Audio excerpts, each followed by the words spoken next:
Lahat ba nakapag-scatter na? Kung hindi pa, wag mo nang subukan. Grabe, kababalik ko pa lang dito sa Pilipinas. Tapos nakita ko yung mga billboards ng online casinos, mga bigating endorsers, yung nagpo-promote, bigating artista, bigating influencers. Guys, dati po akong writer sa isang online casino na meron din dito sa Pilipinas. And hindi po ako directly hired ng casino. Part po ako ng isang marketing agency na nagpo-provide ng services doon sa online casino. Pinaka-pinapagawa po sa akin noon as a writer is magsulat po ng scripts ng fake stories of people na nananalo doon sa online casino para po manghikayat ng ibang tao na sumugal. Kasama rin po sa ginagawa ng marketing agency ay mag-post po ng social media videos kung saan pinapakita na yung mga tao ay nananalo doon sa online casino na nilalaro nila. So kung may nakikita po kayong mga video sa social media ninyo kung saan yung mga tao ay nananalo habang naglalaro sila, most likely scripted po yun. Hindi kinaya ng konsensya ko yung trabaho ko noon. On one hand, masaya ako as a writer kasi creative talaga yung pinapagawa sa akin. Mga scripts, ganun. And gusto ko yung mga creative work. Pero, hindi kaya ng konsensya ko na kumikita ako at the expense na nanloloko ako ng ibang tao. So, umalis din agad ako. Mga after 2 or 3 days, nag-file din agad ako ng resignation doon sa marketing agency. Huwag yun na pong subukan yung mga online casino. Yung mga tigpipiso-piso na sugal na yan, hindi nyo namamalayan, lumalaki na yung sinusugal ninyo. Tapos ikasisira rin yan ng pamilya ninyo. Mababaon kayo sa utang. Tapos baka makagawa na kayo ng krimen, makapatay pa kayo ng ibang tao dahil sa pagkalulong nyo sa sugal. Kaya huwag nyo na pong subukan. Hi guys! Bago ako magpaalam, gusto kong ibulgar lahat ng sikreto, lahat ng tinatagong katotohanan, lahat ng alam ko. Pakiusap, pakinggan nyo ng mabuti, dahil para rin ito sa inyo. Una, ilang beses ko na bang sinabi to? Lahat ng scatter ay kayang kontrolin ng may-ari ng site na nilalaruan nyo. Simula nang ipromote ko ang mga ganitong bagay, sobrang sigurado ako rito. Bakit? Kasi sabi ko nga, kaya nilang kontrolin ng mga yan.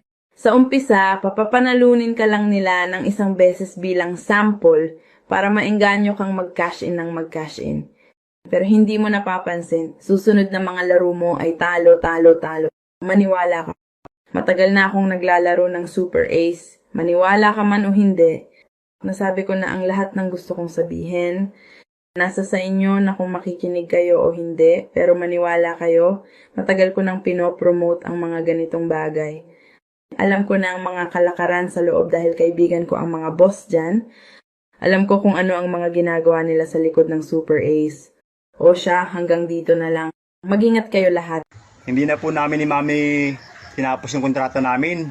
Dun po sa pagpopromote namin. Bali, umayaw na po kami mga lods. Umayaw na po kami. Kaya po dun sa mga nag-ano po sa link, mga nag-register, huwag na po kayo mag-register mga lods. Tigil na po natin yan mga lodi. Itigil na po kami. Kasi hindi na po maganda yung nangyayari mga lodi. Hindi na po maganda. Kaya hindi na po namin tinapos yung kontrata namin kahit nakapag-upload na po kami. Kasi mga lods, hindi na po namin gusto mga lods. Yung nangyayari sa amin. Tsaka yung mga nangyayari po dun sa mga nagre-register po, sa mga gamer, sa mga naglalaro. Kasi po mga lodi, yung pong pinopromote po namin mga lods, sa totoo lang po legit po siya sa legit. Pero sa totoo lang po, po siya, kontrolado po yun mga lods. Kontrolado po yun ng management. Bali, ang gusto po nilang mangyari is maglaro po ako. Lalagyan po nila ng laman yung link, lalagyan nila ng 50,000, tapos ilalaro ko po yun. Pero hindi ko po yun pwedeng withdrawin mga lods. Tapos po, pag nilaro ko po yun, kukontrolin po nila yun. Puro panalo lang po ang mangyayari sa laro ko. Tapos po, ipopost ko po yun mga lods. Yun po ang gusto nila. Sa po mga lods, sa magiging po nun, syempre marami pong maniniwala sa akin na tao. So naglalaro po ako tapos nananalo po ako. Yun po ang gusto nila. Ibig sabihin, parang niloloko na po yung mga tao nun, mga lods. Kasi, ano po pala yan? Yung paglalaro po dyan, mga super ace ba yun? Tsaka ano man, scatter, yung mga ganyan. Kontrolado po yan mga lods. Kaya umayaw po kami mga lodi. Pero marami po sa amin nagchat-chat mga lodi, nagme-message sa amin na nagpapasalamat, nanalo sila. Ibig sabihin, legit daw po yung link namin, nanalo raw po sila. Tapos meron din po sa amin nag-message na nanalo po sila, pero hindi po nila na withdraw lahat. Ano bang tawag doon? Na cash out, mga lods. Yan na nga po ang problema mga lodi. Sa mga ganyan pong sitwasyon, kami naman po ni Mami ang lalabas na hindi lalabas na masama. Kasi gawa nga po dun sa pinopromote po namin na akala po ng tao ay maganda. Sa una po mga lods, maganda. Sa una po papatamayan ka talaga. Lalo na kapag medyo maliit ang taya mo, mga 100. 100. Hanggang yan, 100. May register kasi yun eh. Ma-register ka ng pwede 200, 400, 500, ganyan.